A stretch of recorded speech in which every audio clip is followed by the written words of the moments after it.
Guys எனக்கு வந்து கோவா வந்து பிடிக்கவே இல்லை கைஸ் கொஞ்சம் கூட.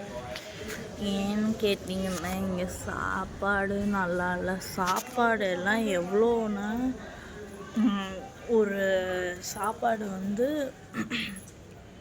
ரைஸ் மட்டும் வந்து 100 ரூபா, தயிர் சாதம் வந்து 250 ரூபா. என்னடாங்கிற மாதிரி இருக்குது. பாய்ஸு போயிடுச்சு. காலையில் ஆனால் வெயில் மண்டையே பிறக்குது, நைட் ஆனால் குளிருது. என்னன்னே புரியல. என் மண்டை வேற ஒரு சைடு பார்த்தீங்களா மூஞ்சிலன்னு தொப்பு வச்சிருச்சு. அவ்வளோதான் கைஸ். என் வந்து எக்ஸசைஸும் பண்ண முடியல, சாப்பாடே கிடைக்க மாட்டேது. இல்லை புரோட்டீன் வைக்கலாம், நான் எங்கே கைஸ் போகிறது?